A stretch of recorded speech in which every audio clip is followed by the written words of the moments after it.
오늘은 역시 가천의대에서 일하시는 차한 박사님 모시고 킹제임스 성경과 구원의 확신이라고 하는 이런 주제를 가지고 말씀을 이렇게 해주시도록 초대를 했습니다.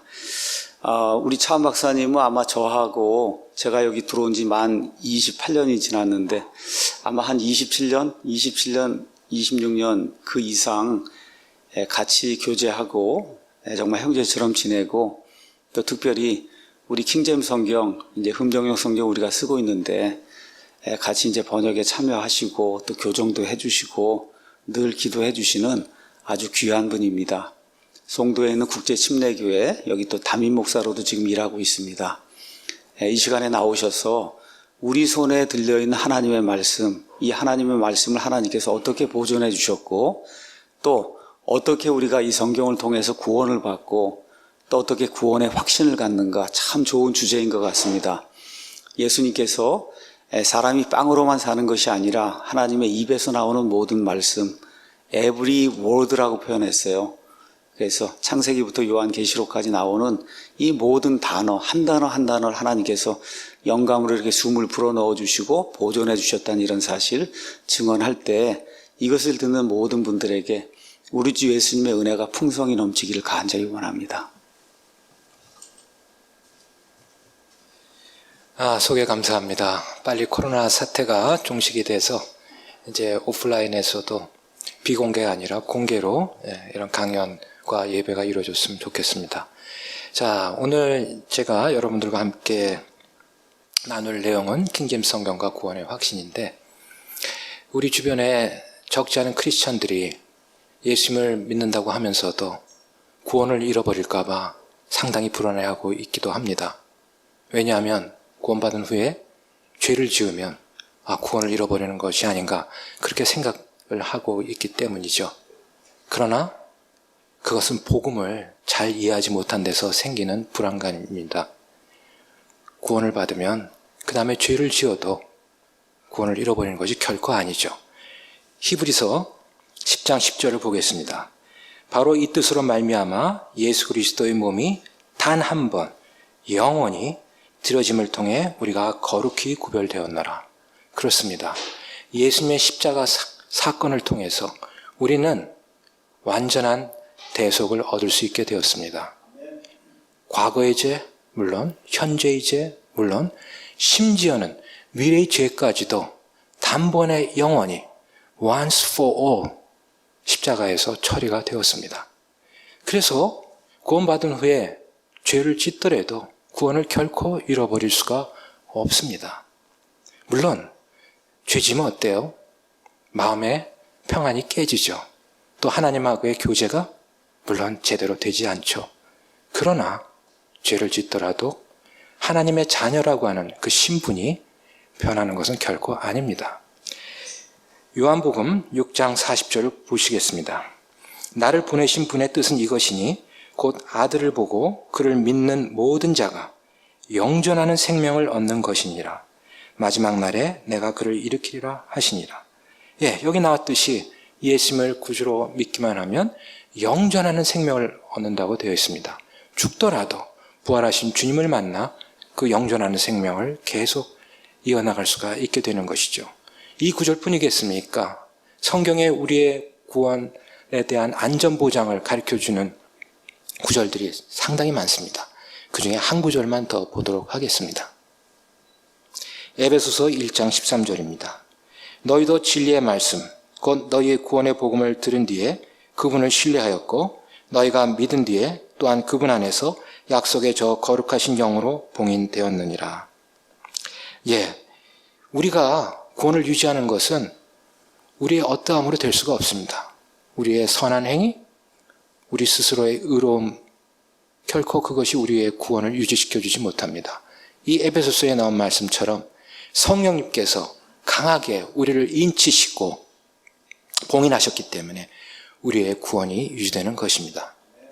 그런데 이러한 성경 구절들을 읽다가 개역 성경을 비롯한 현대 역본들로 성경을 읽게 되면 구원의 영원한 안전보장이 의심되는 그런 구절들을 발견하게 됩니다. 그래서 구원의 확신을 갖지 못하고 또 구원의 감격과 기쁨을 누리지 못하면서 신앙생활을 할 수가 있습니다. 그래서 저는 오늘 킹제임스 성경과 구원의 확신이란 제목으로 우리가 구원의 감격을 누리고 그리고 하나님께서 기뻐 받으시는 삶을 살 수 있도록 킹제임스 성경과 구원의 확신이란 주제로 여러분들과 말씀을 나누고자 합니다. 먼저 부끄럽지만 저의 신앙적인 백그라운드를 말씀드리고 또 제가 킹제임스 바이블까지 어떻게 그 삶의 여정을 가져왔는지 그것을 여러분들한테 소개해 드리도록 하겠습니다. 이 사진의 주인공 Dr. Samuel Austin Moffett이죠. 우리말로는 마포 3열. 우리나라 초기에 왔던 장로교 선교사 중에 한 분이에요. 파이오니어죠. 왜 제가 이분을 소개해 드리느냐? 저희 친가나 외가가 바로 이 마포 3열 선교사님 덕분에 예수님을 믿을 수 있게 되었기 때문입니다. 이 그림을 보시면 이제 상투를 튼 우리 어르신들이, 그러니까 구한말이죠, 툇마루에 앉아 있습니다. 그리고 또 가방을 맨 한 사람이 이분들에게 다가가서 쪽복음하고 신약전서 등을 나눠주고 있습니다. 이러한 분을 뭐라고 그러죠? 매서인 또는 권서라고 합니다.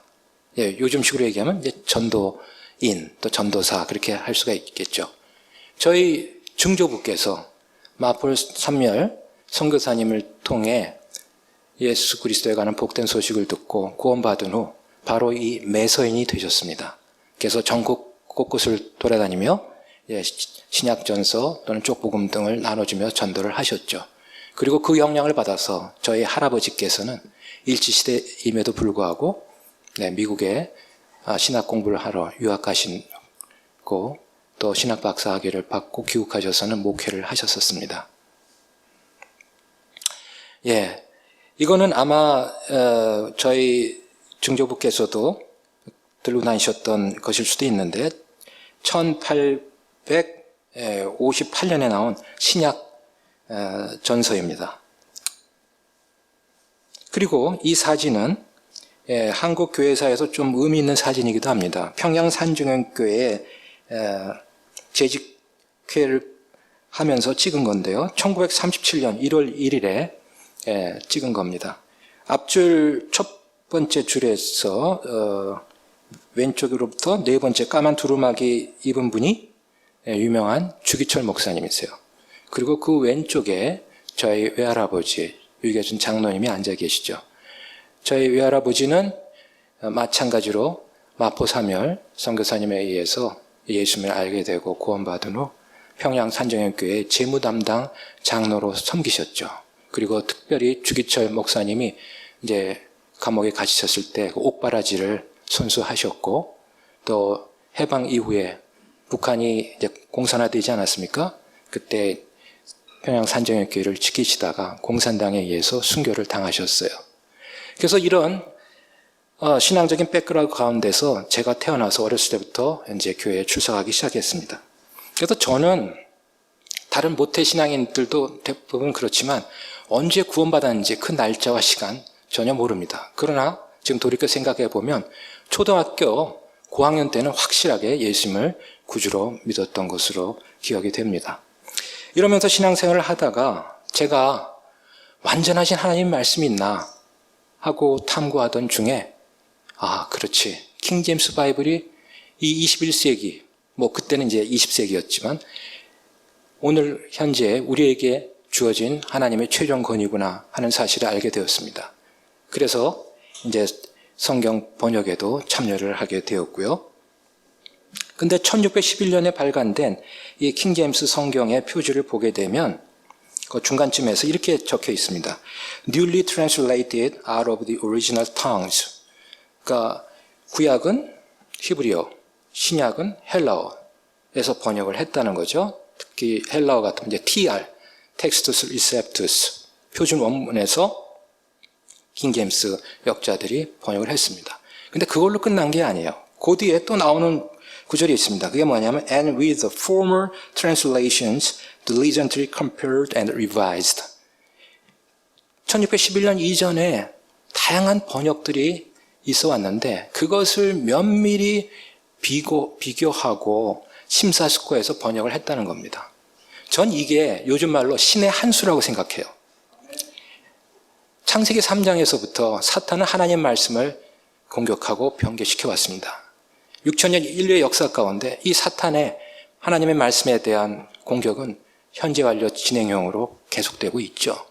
그런데 바로 이 킹제임스 역자들은 이 전에 번역된 이 번역본들을 통해서 완전하게 하나님의 말씀을 보존할 수 있도록 했던 것입니다.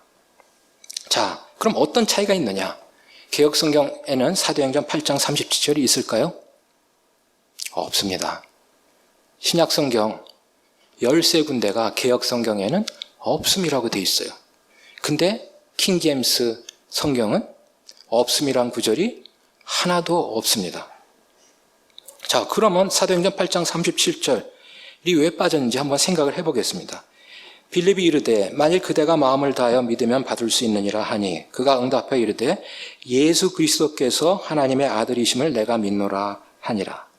예, 사도행전 8장을 보시게 되면 이제 빌립이 성령님의 인도하심을 받아서 예루살렘에서 하나님을 경배하고 돌아가는 이디오피아 내시, 그러니까 요즘식으로 얘기하면 국무총리죠. 병거에 올라타서 이사야서로부터 시작해서 예수님께서 메시아인 것을 잘 설명해 주고 있습니다. 그러다가 이제 구원받으면 침례도 받아야 된다는 것까지 알려줬겠죠. 근데 병거가 가다가 물이 있는 곳에 이르자 이 내시가 나는 이제 침례를 받아야겠다고 얘기를 하는 거예요. 근데 그 순간 빌립이 침례를 주겠다 바로 그러지 않았어요. 바로 사도행전 8장 37절과 같은 얘기를 했습니다.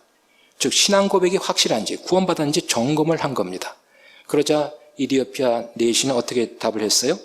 예수 그리스도께서 하나님의 아들이심을 내가 믿노라. 확실한 신앙 고백을 했어요. 구원받았다는 사실이 드러났습니다.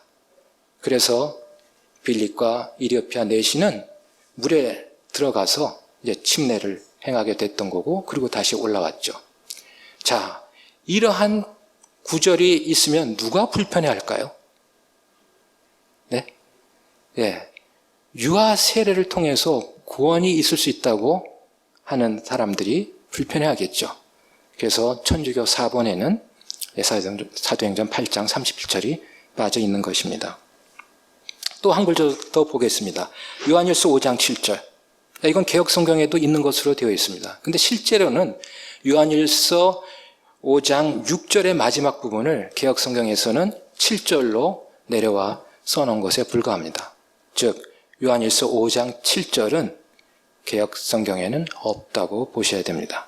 그 내용이 어떻게 됩니까? 하늘에 증언하는 세 분이 계시니 곧 아버지와 말씀과 성령님이시니라. 또 이 세 분은 하나이시니라. 영어로 보게 되면 These three are one.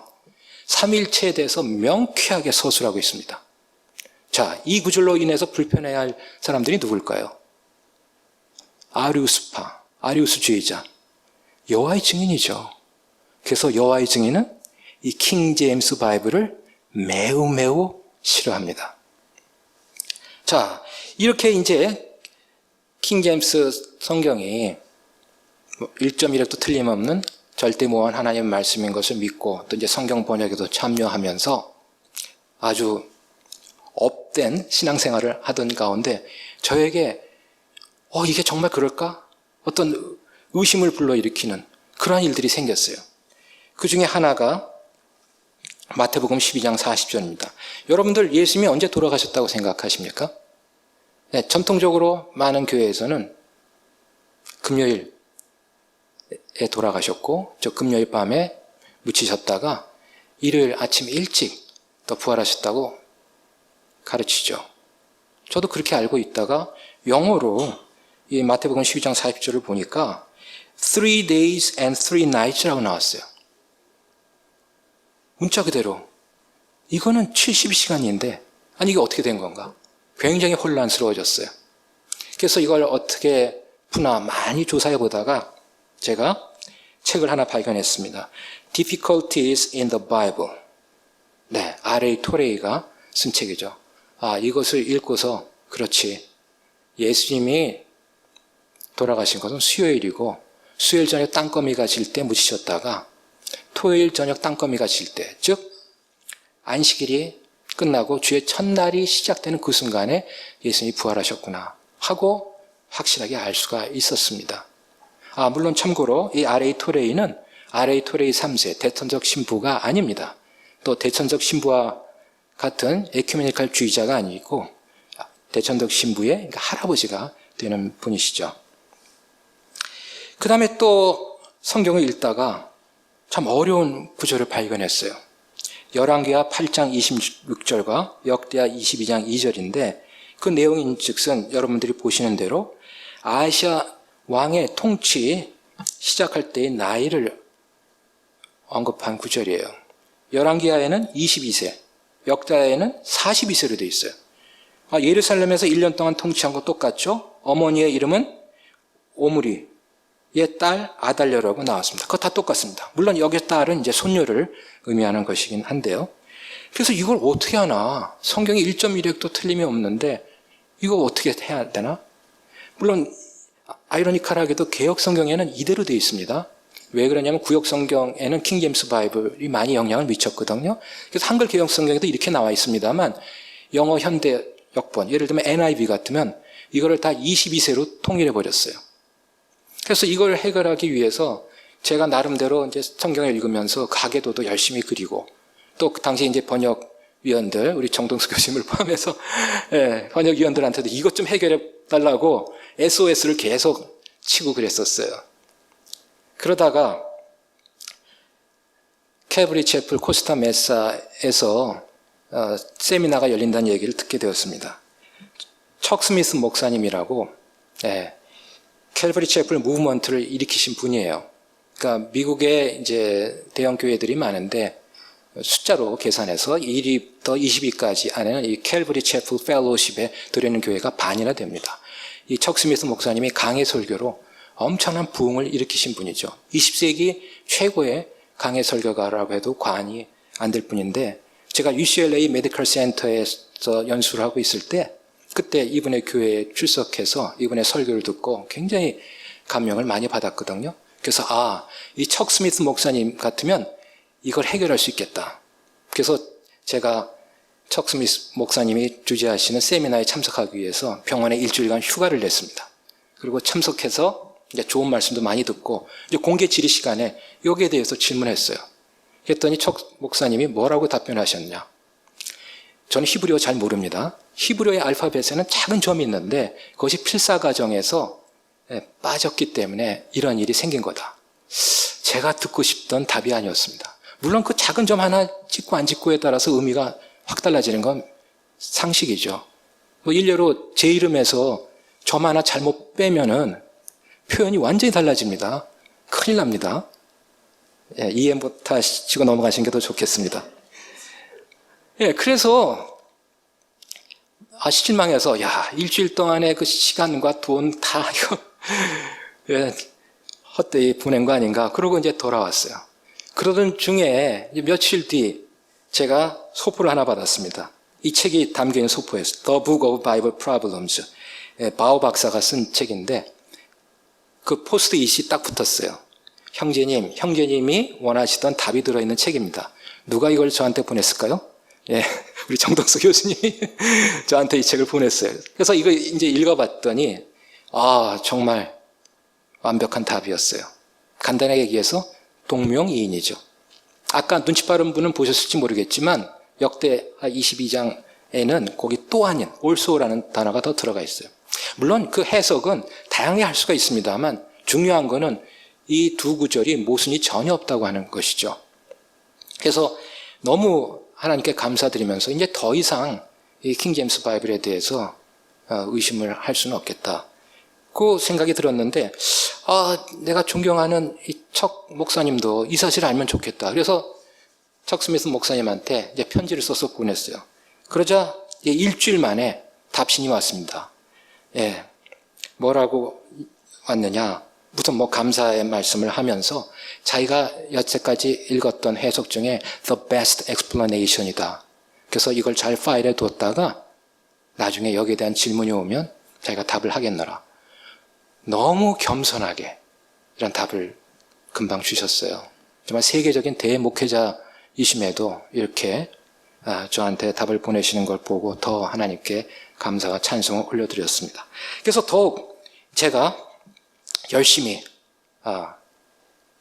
이 킹제임스 바이블로 복음을 전할 수가 있게 되었습니다. 특별히 저는 이제 문서 선교를 이제 이왕재 교수님과 함께 했는데 건강과 생명이라는 월간지를 통해서 복음을 전해 오고 있습니다. 5월 달이 이제 저희 30주년이 됩니다. 정말 오랜 세월 동안 많은 어려움이 있었는데 뭐 지금도 어려움이 있지만 하나님의 은혜로 이 책을 월간지를 이제 발간을 하고 있습니다. 요즘은 현대인들이 건강에 대한 관심이 굉장히 높죠. 그래서 건강에 대한 고급 정보를 제공하면서 동시에 예수님이 어떠한 분이신가 그 소개를 하고 있는 잡지입니다. 그래서 많은 열매들을 하나님께서 주셨습니다. 한 가지만 말씀을 드리자면 하루는 이 건강생명 사무실로 팩스 한 장이 날아왔어요.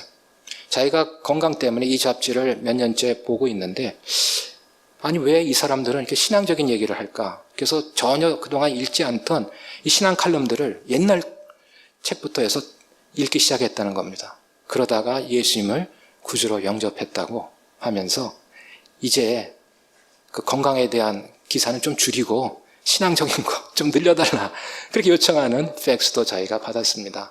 그리고 전국에 있는 원목실에서 병원마다 다 원목실이 있죠. 거기서 이 잡지를 보내달라고 하는데 저희가 너무 경제적으로 어려워서 그래서 다 부응하지 못하고 있는 것이 이제 현실입니다.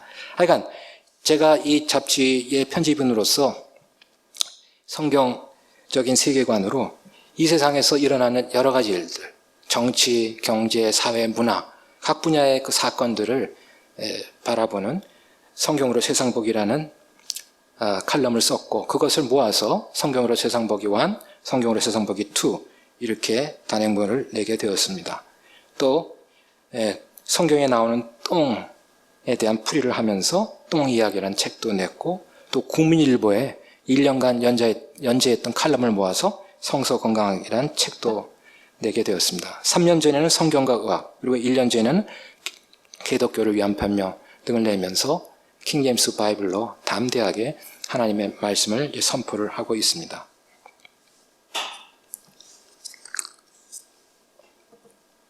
자, 이제 본론이 돼야 될 것 같은데요.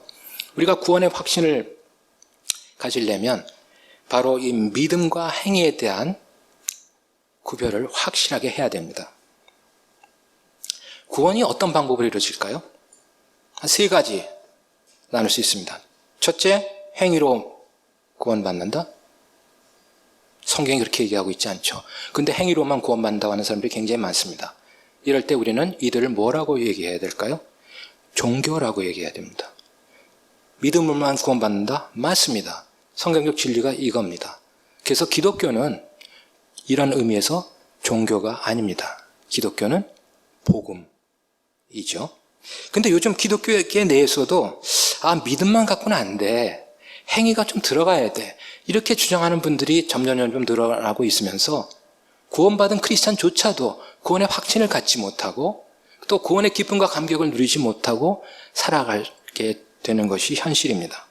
자, 이 믿음 더하기 행위 구원을 주장하는 분들이 상당히 많은데 그 스펙트럼도 조금 달라요. 약간 디테일에서 차이가 나곤 있거든요. 4가지 책을 여러분들한테 보여드리겠습니다. 첫째, 지옥에 가는 크리스천들. 이 타이틀의 표현이 맞습니까? 아니죠. 크리스천은 지옥에 안 가죠. 근데 지옥에 가는 크리스천들이라는 이 타이틀로 이 변승훈 목사가 글을 쓰셨어요. 이분은 어떻게 생각하느냐? 구원받는 것은 오직 믿음으로만 된다. 근데 구원을 유지하려면 행위가 있어야 된다. 자, 우리가 선입견을 버리고 한번 생각해 보십시오. 구원을 유지하는 데 필요한 그 행위라고 그랬을 때 그 행위가 정말 구원을 유지하는 데 필요한 것이다 아니다 누가 판단합니까? 아무도 쉽게 판단을 못합니다. 그래서 이러한 교리를 가르치는 교회의 목사나 공동체의 리더들이 판단하게 되는 거죠. 그럼 이런 교회나 공동체에 들어가 있으면 어떻게 돼요? 그럼 목사나 리더십한테 절대 충성을 해야 돼요. 그 교회나 공동체를 벗어나는 순간 자기가 구원을 잃어버린다. 이렇게 또 생각을 할 수가 있게 되는 것이죠. 그 다음에 두 번째, 구원에 관한 오해와 진실. 이것은 아마 읽어보신 분이 거의 없을 겁니다. 이 책의 저자는 우리가 행위로 구원받는다고 얘기를 하지 않습니다. 그러나 믿음을 갖고 있다가 그 믿음을 잃어버리면 구원을 못 받게 된다. 그렇게 얘기해요. 그런데 한편으로는 그럼 믿음이 있는지 없는지 어떻게 아느냐? 행위로 안다는 거예요. 그래서 본인은 믿음 더하기 행위가 아니라고 얘기를 함에도 불구하고 결국은 믿음 더하기 행위의 구원관이 되는 것이죠. 예, 그리고 칭의와 성화, 굉장히 유명한 책이죠. 세계적인 신학자라고 하는 김세훈 박사가 쓰신 거예요. 김세훈 박사는 이걸 어떻게 정의합니까? 칭의와 성화를 한 묶음으로 생각해요. 그리고 칭의는 종말론적으로 유보가 되었다고 아주 이상한 표현을 합니다. 그리고 칭의와 성화가 한 묶음이기 때문에 윤리적 실천을 통해서 칭의가 완성이 된다고 얘기합니다. 얼마나 주객이 전도된 표현입니까? 앞과 뒤가 완전히 바뀐 거죠. 그래서 이에 대해서는 분이엘 신학교 총장이신 최덕성 박사 같은 분이 아주 신랄하게 공격을 하고 있습니다. 근데 한국에서는 워낙 이 김세훈 박사 인기가 높기 때문에 이것이 먹혀 들어가고 있는 것이 안타까울 따름입니다. 그다음에 마지막 네 번째 책. 여러분들 다 잘 아시는 존 맥아더가 쓴 책이에요. 참된 무릎 꿇음이라고 우리말로 번역이 됐는데 원제는 The Gospel According to Jesus입니다. 오래전에 이 책이 나와서 큰 반향을 불러일으켰죠. 그러니까 존 맥아더 목사님은 구원의 열매를 통해서 우리가 구원 여부를 결정할 수 있다. 다시 얘기하면 그리스도인이라고 하는 것은 그리스도의 본성과 뜻과 그 규칙에 자신을 전적으로 내어드리는 존재이기 때문에 거기에 합당한 열매가 있지 않으면 구원받았다고 할 수가 없다고 아주 애매모호한 표현을 했어요. 정말 이러한 일로 인해서 이제 오해와 혼란이 생기게 되었죠. 그래서 여기에 대해서 비판적인 사람들은 이것은 Lordship Salvation이다. 주제권 구원이다 하면서 존 맥아더의 이러한 표현을 못마땅하게 생각을 하고 있습니다. 근데 사실 저 개인적으로는 존 맥아더를 굉장히 존경합니다. 예를 들어서 오래전에 그 Charismatic Chaos라는 책을 출간했는데 우리말로는 이제 은사라는 타이틀로 번역이 돼서 개정판까지 나오고 굉장히 한국에서도 많이 팔렸죠. 어떤 목회자가 이 성경의 은사에 대해서 이렇게 정확하게 표현하고 있는지 저는 모르겠습니다. 정말 대단하게 은사에 대한 설명을 하고 있습니다. 또 2010년인가요? 그 CNN 레디 킹 라이브에 출연해서 천주교 또는 이슬람교, 유대교 또 무신론 협회 회장 등 타종교의 지도자들과 함께 애프터라이프, 사후 세계에 대해서 이제 논박을 하는 그런 동영상을 여러분도 보실 수 있을 텐데 정말 빼어난 언변으로 기독교의 핵심을 확실하게 선포하고 있습니다. 어떤 목회자가 그런 논쟁에서 성경적인 목소리를 낼 수 있을까? 저는 존 맥아더를 높이 평가하지 않을 수가 없습니다. 그리고 2016년 미국 대선이 바로 있기 전에 그때 한 15분 정도 시간을 할애해서 설교가 아니라 강연을 했죠. 기독교인이 어떻게 투표를 해야 되느냐. 저도 그 15분 강연을 듣고 정말 감동을 받았습니다. 이러한 존 맥아더 같은 목사가 한국에도 많아져야 되겠다 그렇게 생각을 했습니다. 그러나 아쉬운 거는 이렇게 오해 소지가 있는 믿음 더하기 행위, Lordship Salvation 내 논쟁에 휘말리고 있다는 점이긴 합니다. 자, 어찌되었든 이 믿음 더하기 행위 구원을 주장하는 사람들의 이제 공통점 한 두 가지를 살펴보도록 하겠습니다. 첫째, 그들은 완전하신 하나님을 믿지 않는다고 저는 생각합니다. 무슨 소리예요? 그들이 하나님이 완전하신 걸 당연히 믿고 있을 텐데요 하는 분이 계시겠죠. 그런데 질문을 조금 바꿔서 그들이 그러면 완전하신 하나님 말씀을 믿고 있는가 했을 때 그렇지는 않다고 답이 나올 수밖에 없습니다. 예를 들어서 김세훈 박사가 보시는 성경이 뭔지 모르겠지만 그분은 틀림없이 네슬 알란드 헬라어 원본을 보실 거예요. 근데 그러면 당신이 지금 보고 있는 이 네슬 알란드 이것이 완전한 하나님 말씀입니까? 하고 질문했을 때 분명히 아니라고 대답을 할 거예요. 왜 그러냐? 그것은 계속 리비전이 되고 있거든요. 그래서 어느 누구도 완전하게 하나님의 말씀을 믿지 않는다. 저는 그렇게 얘기할 수 있습니다.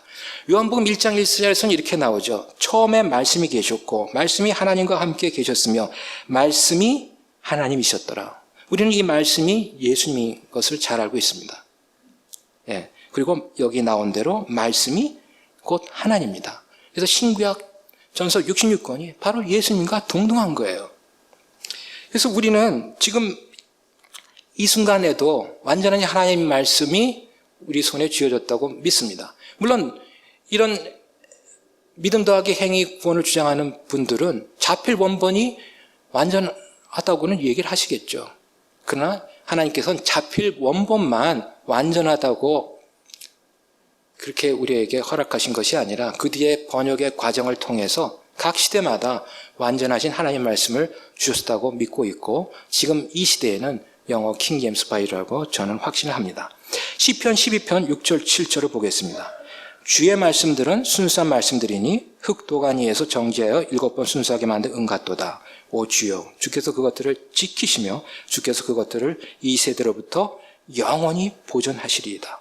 그래서 저는 이 말씀 그대로를 믿습니다. 즉 하나님께서는 6,000년 동안 자신의 말씀을 보존해 오셨고 지금 이 시간도 완벽하게 자신의 말씀을 영어 킹 제임스 바이블을 통해 우리에게 주고 계신다고 생각을 합니다. 또 덧붙여서 베드로서 1장 19절 보겠습니다. 또한 우리에게는 더 확실한 대언의 말씀이 있으니 날이 새어 샛별이 너희 마음속에 떠오를 때까지 너희가 어두운 곳에서 비치는 빛을 대하듯 이 말씀에 주의를 기울이는 것이 잘하는 것이니라. 예, 베드로는 야고보 요한과 함께 변화산 체험을 했던 사도입니다. 많은 그리스도인들이 나도 변화산 체험 한 번만 했으면 100% 믿음을 지키고 살아갈 수 있을 텐데 이런 식으로 표현을 해요. 맞습니다. 저도 이해를 합니다.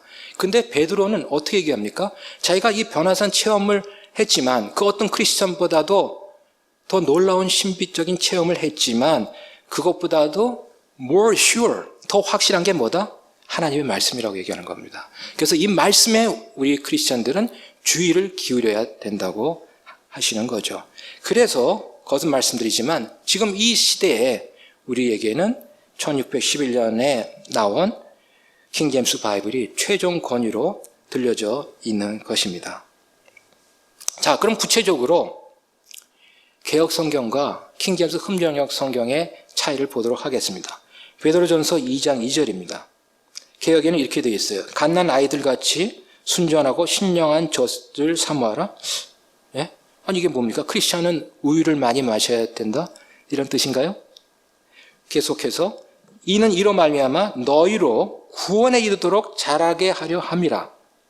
예, 주석서를 찾아보고 이 젖이 말씀이다고 파악을 했더라 하더라도 이거를 보면 구원의 확신을 가질 수 있겠습니까?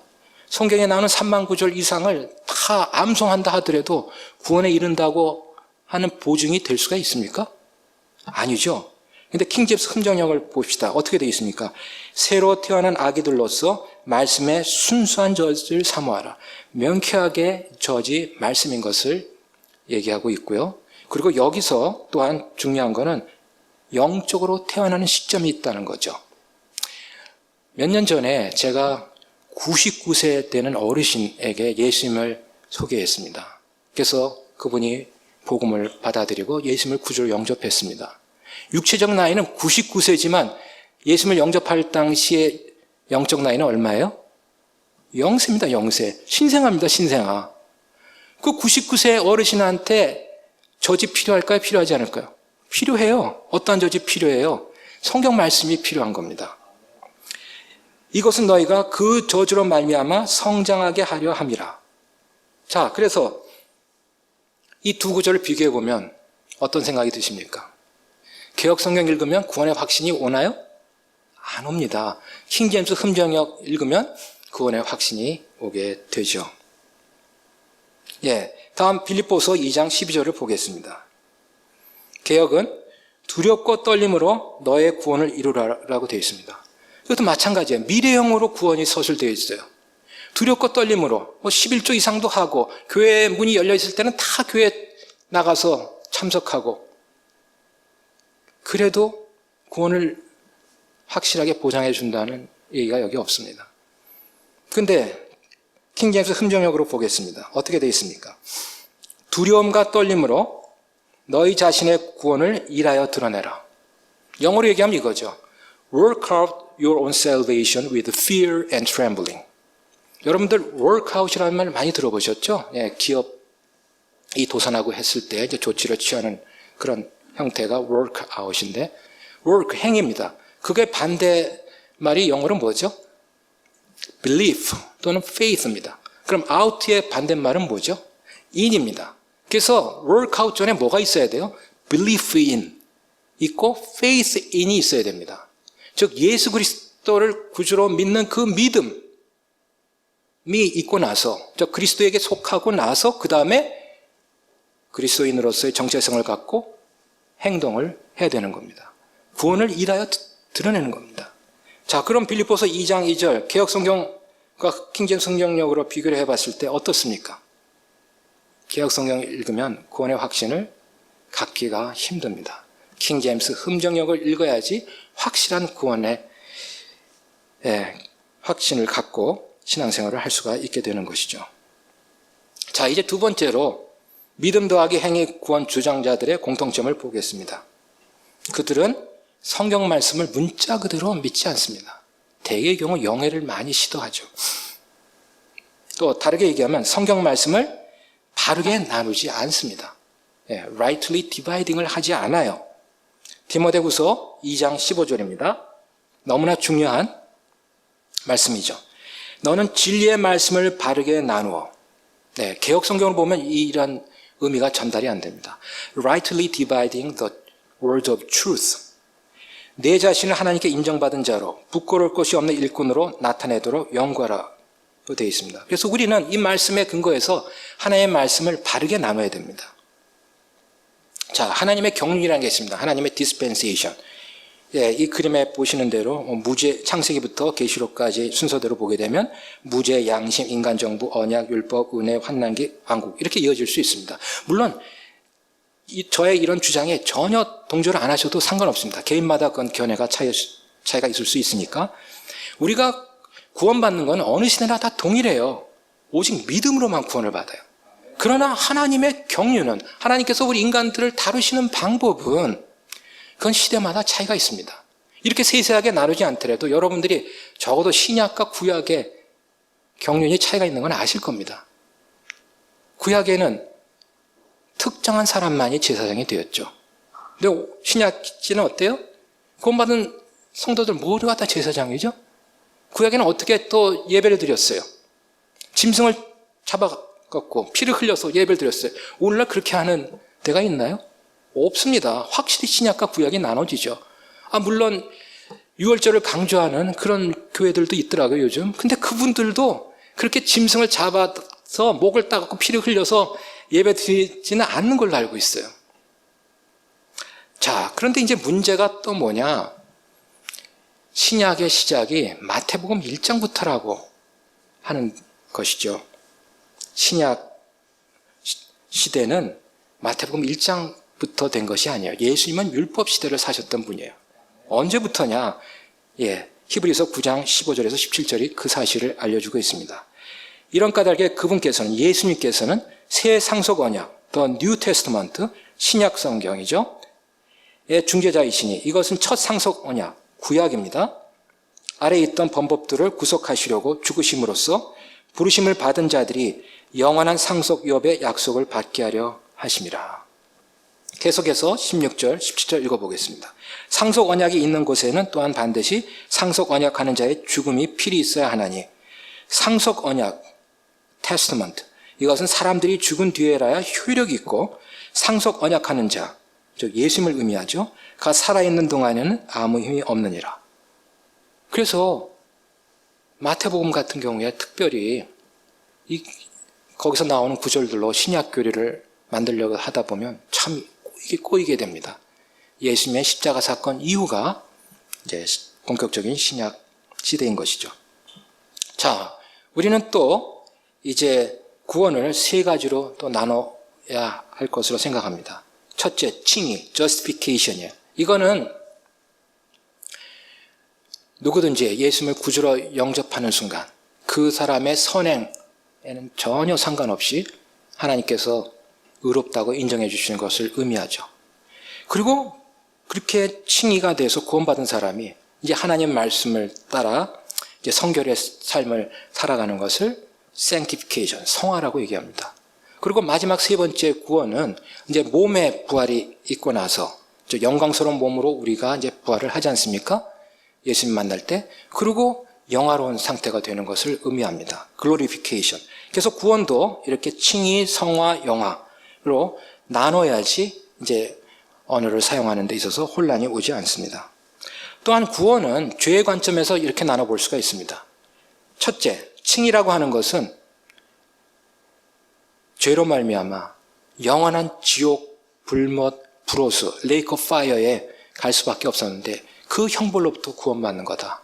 예, 그것이 일반적인 구원의 의미죠. 그리고 두 번째, 이 세상을 살아가면서 죄의 권능으로부터 우리가 구원받는 그 성화의 과정을 얘기할 수 있겠고요. 마지막 세 번째, 천국에 가면 죄가 있게 됩니까? 없게 됩니까? 더 이상 죄가 없게 됩니다. 그러니까 죄의 임재로부터 완벽하게 구원받는 이 세 가지로 구원을 또 나눠볼 수가 있습니다. 그리고 제가 영어를 여기 써놨는데 영어로 기억하기가 더 쉬울 것 같아서 써놓기도 했습니다. 이니셜 P가 똑같거든요. punishment, power, presence. 그리고 성화도 마찬가지입니다. 세 가지로 나눠볼 수가 있어요. 구원받는 순간 칭의가 이루어진과 동시에 우리는 호칭이 달라집니다. 어떤 호칭을 갖게 돼요? 뭐 하나님의 자녀? 뭐 맞죠? 천국 시민권자 맞죠? 그러나 우리는 세인트라고 불릴 수 있게 됩니다. 카톨릭에서 얘기하는 것처럼 뭐 여러 가지 그 위원회가 설치돼서 다 이 세상에서 어떤 삶을 살았는지 조사해보고 난 다음에 세인트라고 성인이라고 명칭을 부여하는 것이 아니라 구원받는 순간 우리는 세인트, 성도라는 놀라운 명칭을 부여받게 됩니다. 그것이 위치적인 성화죠. 그 다음에 이 세상을 살아가면서 성화의 과정을 겪게 되는데 그것은 점진적인 성화라고 얘기할 수 있습니다. 물론 오해하지 말으실 것은 우리가 죽을 때까지 성화를 100% 이뤄낼 수 있어요? 예, 결코 이뤄낼 수 없습니다. 점진적인 성화가 있을 뿐입니다. 그리고 마지막에 우리가 천국 가서 예수님을 만날 때 그때는 완벽한 성화가 이루어지게 되는 것이죠. 이것도 영어로 옆에 써놨는데 마찬가지로 이니셜 P가 있기 때문에 더 기억하시기 쉬울 수 있습니다. Positional, Progressive, Perfected. 자, 이렇게 이제 칭의와 성화를 살펴봤는데요. 이제 칭의와 성화의 이 관점에서 중요한 성경 구절들을 바르게 나눠보도록 하겠습니다. 먼저 마태복음 11장 28절에서 30절입니다. 수고하고 무거운 짐진 모든 자들아 너희는 내게로 오라. 내가 너에게 안식을 주리라. 나는 마음이 온유하고 겸손하니 너희 위에 내 멍에를 메고 내게 배우라. 그리하면 너희가 너의 혼을 위한 안식을 찾으리니 내 멍에는 쉽고 내 짐은 가벼우니라 하시니라. 예, 여기 두 가지로 나눠집니다. 예수님께서 우리를 초청하시죠. 오라. 우리가 그냥 믿음으로 예수님께 나가면 됩니다. 그럼 어떻게 돼요? 우리는 구원받아요. 의롭다고 인정을 받아요. 칭의가 이루어집니다. 그 다음에 어떻게 됩니까? 예수님께서 말씀하신 대로 예수님의 멍에를 메고 예수님께 배워야 돼요. 여기에는 땀이 요구됩니다. 노력이 요구됩니다. 행위가 요구됩니다. 성화의 과정을 사는 데서는 이러한 행위가 요구가 되는 것이죠. 그 다음에 마태복음 28장 19절 20절 전도에 열심히 있는 분들이 이 구절을 보면 이제 흥분하게 되는 유명한 구절인데 The Great Commission 대위임 명령이죠. 예수님께서 이렇게 말씀하시죠. 너희는 가서 모든 민족들을 가르치고 아버지와 아들과 성령의 이름으로 그들에게 침례를 주며 무엇인지 내가 너희에게 명령한 모든 것을 그들에게 가르쳐 지키게 하라. 보라, 내가 세상의 끝까지 항상 너희와 함께 있느니라 하시니라. 아멘. 여기 주요 동사가 4가지가 되어 있어요. 영어로 보게 되면 첫째 go, 두 번째는 teach, 세 번째는 baptize, 네 번째 teach입니다. 개역 성경이랑 좀 틀리죠? 개역 성경에는 두 번째 동사가 뭐라고 되어 있어요? make disciple, 제자를 삼으라고 되어 있어요. 근데 이것도 역시 선입견을 버리고 한번 생각해 보세요. 우리가 어떻게 다른 사람을 예수님의 제자로 만들 수가 있겠습니까?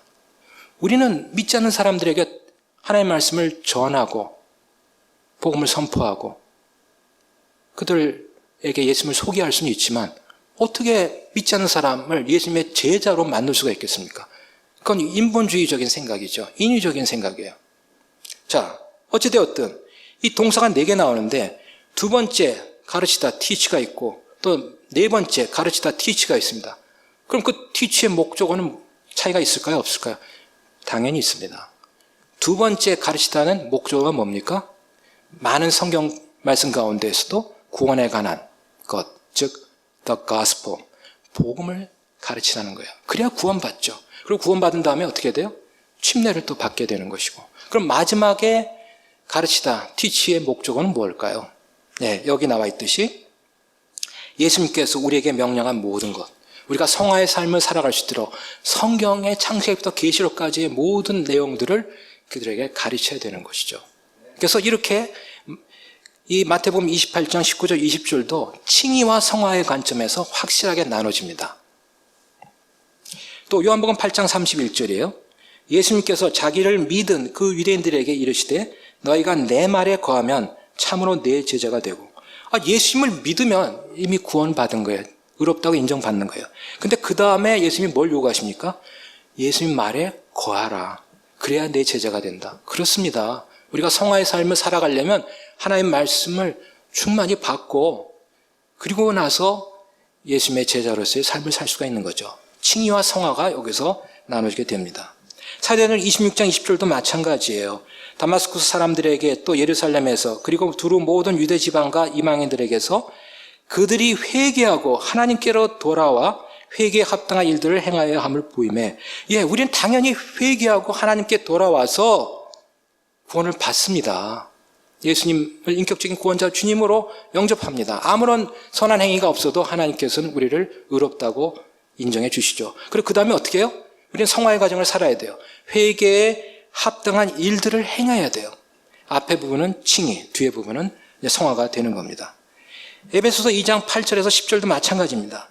너희가 믿음을 통해 은혜로 구원을 받았나니 그것은 너희 자신에게서 난 것이 아니요 하나님의 선물이니라. 선물이라는 것은 대가가 없는 거죠. 공짜입니다. 행위에서 난 것이 아니니 이것은 아무도 자랑하지 못하게 하려 함이라. 우리는 그분의 작품이요 그리스도 예수님 안에서 선한 행위를 하도록 창조된 자들이라. 하나님께서 그 선한 행위를 미리 정하신 것은 우리가 그 행위 가운데서 걷게 하려 하십니다. 명쾌하게 칭의와 성화를 나누고 있습니다. 우리가 의롭다고 인정받는 데는 우리의 행위가 하나도 필요가 없습니다. 그러나 구원받고 나서 우리가 성화의 삶을 살려면 행위가 필요합니다. 행위 가운데서 걷도록 하나님께서 우리를 요구하고 계십니다. 구원시켜 주시는 거 감사하죠. 그럼 그 다음에 우리는 하나님께서 원하시는 대로 선한 행위를 하며 성화의 삶을 살아가야 될 것입니다. 히브리서 11장 6절 보겠습니다. 믿음이 없이는 하나님을 기쁘게 하지 못하나니 그분께 가는 자는 반드시 그분께서 계시는 것과 또 그분께서 부지런히 자신을 찾는 자들에게 보상해 주시는 분이심을 믿어야 하느니라. 이것도 마찬가지입니다.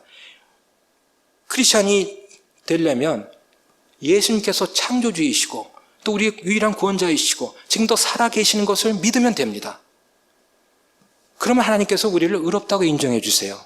그 다음에 어떻게 해야 돼요? 부지런히 하나님을 찾는 자들에게, 즉 성화의 삶을 열심히 살아가는 자들에게 무엇을 주신다? 보상을 주시는 분이라는 것을 우리가 믿어야 됩니다. 리워드라는 개념이 굉장히 중요하죠. 자, 우리 솔직하게 생각해 봅시다. 구원받았고 신앙생활 오래 한 분들 많죠. 저도 그 중에 하나인데 저는 가끔 이렇게 생각해요. 저처럼 이렇게 간사한 크리스찬이 있을까? 너무 부끄럽고 정말 하나님이 나를 어떻게 평가하실까? 쥐구멍이라도 있으면 들어가고 싶은 그런 순간들이 전 있어요. 아마 이 제 강연을 유튜브를 통해서 들으시는 분들도 제 말에 좀 공감하실 분도 계실 겁니다. 물론 저보다 이제 훌륭한 성화의 삶을 살고 계시는 분은 그렇지 않다고 얘기하시겠지만, 자, 그랬을 때 우리 인간의 연약함과 부족함을 아시는 하나님께서 성화의 삶을 그냥 잘 살아봐 그렇게 놔두실까요? 저는 그렇게 생각하지 않습니다. 보상을 약속하시면서 우리에게 동기부여를 해주시는 거예요. 자, 그럼 이 보상을 어떻게 받느냐? 고린도후서 5장 10절입니다. 우리가 반드시 다 그리스도의 심판석 앞에 나타나리니 이로써 각 사람이 좋은 것이든 나쁜 것이든 자기가 행한 것에 따라 자기 몸 안에 이루어진 것들을 받으리라. 예, 그렇습니다. 그리스도의 심판석에서 우리 그리스도인은 구원받고 난 다음에 우리가 어떤 삶을 살았는지 하나님 앞에 낱낱이 회개보고하고 또 보상을 받을 수도 있게 되는 겁니다. 그럼 이 그리스도의 심판석은 언제 열리느냐? 예, 이 그림을 보시면 은혜의 시대가 이제 끝나가고 랩처가 일어날 때, 공중들림, 휴거가 일어날 때 바로 베마라고 하는 그리스도의 심판석이 공중에서 있게 됩니다. 참고로 지금 종말에 대해서 관심 있는 분이 굉장히 많으신데 저는 시한부 종말론자는 아닙니다. 언제 예수님이 이렇게 공중재림하실지 저는 그 시간을 정확히 알 수가 없어요. 그러나 최근 코로나 사태 전까지만 하더라도 저는 그래도 한 10년 정도는 더 남지 않았을까 그런 생각을 해봤는데 요즘 코로나 사태를 통해서 전 세계가 전체주의 시스템이 가동이 되더라고요. 그래서 내가 생각했던 것보다 더 빨리 오시지 않을까 그렇게 마음을 먹고는 있습니다. 어찌되었든 이제 은혜의 시대가 끝나고 공중들림, 휴거가 일어났을 때 모든 그리스도인들은 이 세상에서 어떠한 삶을 살았냐에 따른 평가를 받게 됩니다. 그리고 그 뒤에는 어린 양의 혼인이 있게 되고 또 혼인 만찬이 이어지게 되죠. 그럼 지상에서는 무슨 일이 일어나냐? 7년 환란기가 있게 되는 것이죠. 그런데 때로는 어떤 분들은 이 그리스도의 심판석과 다른 심판을 좀 혼동하기도 합니다. 성경에 보면 종말론적인 심판이 한 4군데 나와 있어요. 하나는 양과 염소의 심판, 마태복음 25장이고요. 또 하나는 유대인들의 심판, 에스겔 20장이고요. 또 하나는 이제 소위 백보자 심판, 크고 흰 왕자 심판, 계시록 20장 11절 이하에 나와 있는데 그것과 혼동하시 말기 바랍니다. 이런 그리스도의 심판석에서 우리가 받을 보상은 성경은 5개의 크라운으로 설명하고 있습니다. 의의 왕관, 썩지 않을 왕관, 생명의 왕관, 영광의 왕관, 기쁨과 환희의 왕관. 물론 이 5가지뿐 아니라 맞춤형으로 각 개인에게 주님께서는 보상을 해주실 거라고도 저는 생각을 합니다. 그럼 첫째 왕관을 한번 볼까요? 개역 성경식으로 이제 면류관이 되겠죠. 이 크라운이 어떤 게 있어요? 의의 크라운이 있습니다. 어떤 사람이 받습니까? 디모데후서 4장 8절 보니까 예수님의 나타나심을 사랑하는 모든 자들이 받습니다. 내가 요즘 사업도 잘 되고 그러는데 한 1,000억 이상의 매출을 올린 다음에 주님 오시면 좋겠다. 이러실 수도 있고요. 아니면 요즘 골프가 잘 되고 있는데 핸디를 좀 낮춰서 싱글 골퍼가 된 다음에 오시면 좋겠다. 내 젊었을 때부터의 목표가 람보르기니를 타는 거였는데 그거 스포츠카 좀 한번 몰아보고 나서 주님 오시면 좋겠다. 이런 분들은 이 의의 크라운을 받을 수 있을까요? 곤란하겠죠? 못 받겠죠? 그 다음에 두 번째 크라운이 뭐예요? 고린도서 9장 25절에 나왔듯이 썩지 아니할 크라운입니다. 어떤 사람들이 받아요? 절제해야 받습니다. 절제라는 동목 굉장히 힘들죠. 저희 교회는 이제 주일 예배 끝나고 선교사님이 그 아이스크림하고 팝콘을 나눠주시는데 저는 아이스크림 팝콘을 잘 절제하지 못합니다. 그 외에도 여러분들이 절제하지 못하는 것들이 있으실 텐데 절제할 경우에는 어떻게 돼요? 썩지 아니할 크라운을 받을 수 있다고 되어 있습니다. 세 번째 크라운입니다. 생명의 크라운이에요. 누가 받습니까? 시험을 견디는 자, 단련을 받는 자. 당연히 순교자가 이 생명의 크라운을 받을 수가 있죠. 또 중국이나 북한이나 또 이란, 사우디 아라비아 같은 이 전체주의 시스템에서 신앙생활 하시는 분들, 이 크라운 받을 가능성이 있습니다. 자, 네 번째, 베드로전서 5장에 뭐가 나옵니까? 영광의 크라운이 나옵니다. 누가 받나요? 하나님의 양떼를 먹이고 감독한 목양자들이 받습니다. 근데 조심해야 돼요. 왜 그러냐? 여기 보면 하나님의 상속 백성 외에 주인처럼 군림하지 말고로 나와 있습니다. 예, 성도를 위해 군림하는 목양자는 이걸 받을 수가 없습니다. 마지막입니다. 데살로니가 전서 2장 19절 20절입니다. 거긴 뭐가 있어요? 환희의 크라운, 기쁨의 크라운이 있습니다. 누가 받습니까? 예, 그분 앞에 있을 바로 너희라고 얘기한 데서 이 전도의 열매가 있을 경우에 받는 겁니다. 즉 전도자가 받는 크라운이죠. 누가복음 15장에 보게 되면 기쁨의 종이 울리는 순간이 묘사되고 있습니다. 한 죄인이 회개하고 돌아오면 천군 천사들이 기뻐하는 장면이 있죠. 네, 기쁨의 크라운, 환희에 가는 정말 이름도 없이 빛도 없이 전도의 열매를 맺는 그런 성도들이 받게 되는 보상입니다. 자, 그럼 좀 더 구체적으로 그 보상을 받는 메커니즘을 고린도전서 3장을 통해서 살펴보겠습니다. 13절부터입니다. 각 사람의 일이 드러나리라. 그날이 그것을 밝히 드러내니 이는 그것이 불에 의해 드러나고 그 불이 각 사람의 일이 어떤 종류인지 그것을 시험할 것이기 때문이라. 어떤 사람이 구원받은 크리스찬입니다. 오해하지 마십시오. 불신자가 절대 아닙니다. 그 기초 위에, 기초는 누구예요? Jesus Christ, 예수 그리스도입니다. 세운 일이 남아있으면 그는 보상, 리워드를 받고, five crowns 우리가 살펴봤죠? 어떤 사람의 일이 불타면 그는 보상의 손실을 당하리라. 남들이 보기에는 정말 근사한 크리스찬의 삶을 살고 열매도 많은 것 같지만 이제 그리스도의 심판석에서 불에 태워봅니다. 태워지면 보상의 손실이 있게 되는 겁니다. 그러나 오해하지 말 것은 그렇다고 해서 이 사람이 지옥으로 쫓겨가나요? 아닙니다. 그 자신은 구원을 받되 불에 의해 받는 것 같이 받으리라 로 되어 있습니다. 자, 이제 그럼 마지막으로 5가지 질문을 드리면서 구원에 대한 정리를 좀 해보겠습니다. 첫째, 구원을 얻는 믿음이 뭘까요? 어떻게 우리가 구원을 얻게 되는 걸까요? 어떤 사람들은 우리의 의지하고는 상관없다. 하나님이 믿게 해야지 우리가 믿고 구원을 받을 수 있다. 그렇게 얘기를 합니다. 이건 결코 성경적인 답이 아닙니다. 어떻게 구원을 받습니까? 복음을 믿고 받아들이는 의지적인 결단이 있어야 됩니다. 하나님께서는 우리에게 프리 윌을 주셨어요. 자유의지를 주셨어요. 많은 사람들이 왜 하나님께서는 선악과 나무를 만드셨냐 질문을 합니다. 저도 성경 공부를 인도하면서 그런 질문 수없이 많이 받았어요. 근데 하나님은 기가 막히게 완벽하게 인간을 창조하셨어요. 우리에게 자유의지를 주셨어요. 그래서 복음을 거부하고 지옥에 갈 선택도 할 수 있게끔 우리를 완벽하게 창조하신 겁니다.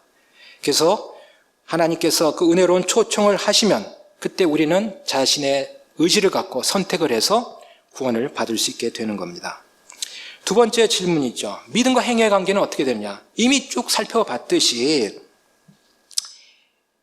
삶의 변화가 없으면 구원 못 받는 거라고 얘기하는 사람들이 날로 늘어가고 있어요. 그러나 그것은 결코 성경적인 답이 아닙니다.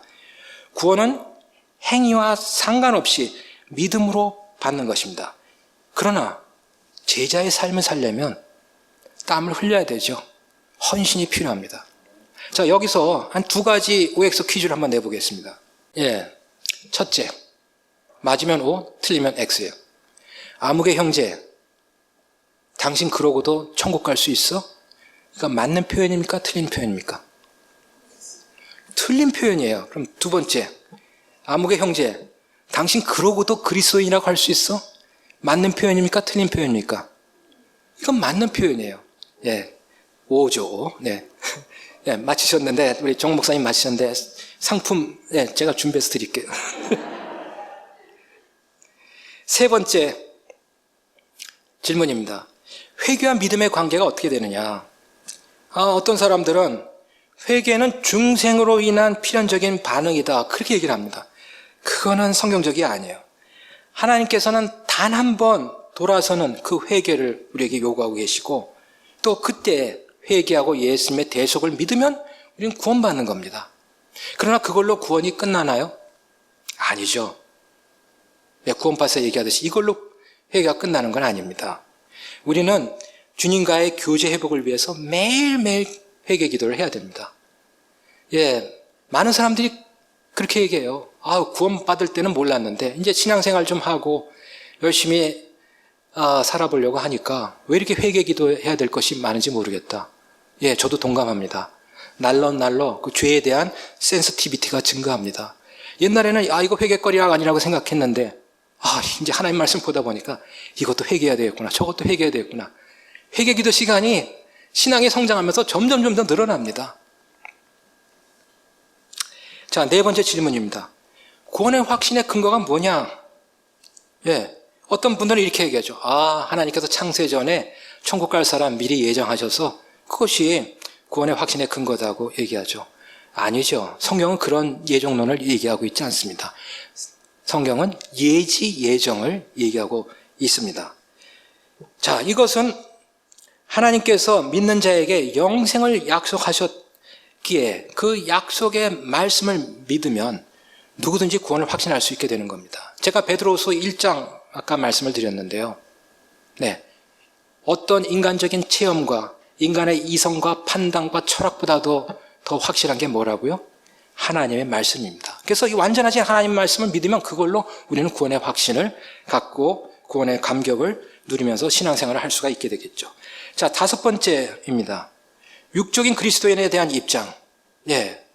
이미 얘기가 나왔습니다만 육적인 그리스도인은 없다고 하는 사람들이 있어요. 참 안타깝죠? 고린도서 2장과 3장을 보게 되면 세 부류의 사람이 등장합니다. 첫째는 natural man, 본성에 속한 사람이에요. 구원받지 못한 사람이죠. 두 번째는 carnal Christian, 육적인 그리스도인. 구원은 받았지만 성화의 과정을 제대로 살아가지 못하고 예수 그리스도의 향내를 풍기지 못하는 그런 사람들을 얘기하죠. 세 번째 사람은 뭐예요? spiritual Christian, 영적인 그리스도인이에요. 하나님께서 기뻐 받으실 수 있는 성화의 삶을 살아가고 있는 사람이죠. 그래서 육적인 크리스찬이 분명히 있는 겁니다. 영적으로 태어나면 신생아예요. 그렇기 때문에 그 신생아가 어른구실을 하기를 기대해서는 안 됩니다. 구원 받자마자 갑자기 주초 문제가 해결되는 걸 기대하면 안 됩니다. 물론 이제 술, 담배가 이게 신앙의 척도는 아닙니다. 그리고 술, 담배 하더라도 구원은 받을 수 있죠. 그러나 이제 신앙이 자라면 술과 담배도 다 끊게 되는 거예요. 그럼 왜 그래요? 영적인 어린아이가 자라는데 시간이 필요하기 때문에 그런 행위들은 나중에 나오게 되는 거예요.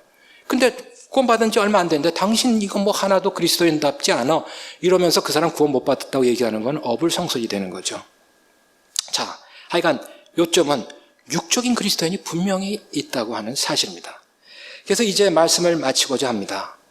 혹시 여러분들 가운데 아직 예수님을 구주로 영접하지 않으신 분이 계십니까? 그렇다면 오늘 이 시간 바로 예수 그리스도를 여러분 개인의 인격적인 구원자 주님으로 마음에 모셔드리기 바랍니다. 그리고 혹시 여러분들 중에 나는 아직도 육적인 그리스도였냐고 생각하시는 분이 계시나요? 그럼 이 슬라이드에서 나온 것처럼 그리스도의 심판석에서 5가지 크라운이 있다고 하는 사실 꼭 기억하시기 바랍니다. 하나님께서 우리가 믿음의 경주를 잘 달려나갈 수 있도록 이렇게 보상을 약속하고 계신다는 그 사실을 잊지 말고 주님께서 기뻐 받으실 수 있는 승리하는 신앙의 삶을 사시기를 바랍니다. 한 구절 같이 읽고 마치도록 하겠습니다. 빌립보서 3장 13절 14절입니다. 시작. 형제들아, 나는 내가 이미 붙잡은 줄로 여기지 아니하고 다만 이 한 가지 일을 행하나니 곧 뒤에 있는 그것들은 잊어버리고 앞에 있는 그것들에 도달하려고 나아가 그리스도 예수님 안에서 하나님의 높은 부르심의 상을 받으려고 표대를 향해 밀고 나아가노라. 경청해 주셔서 대단히 감사합니다.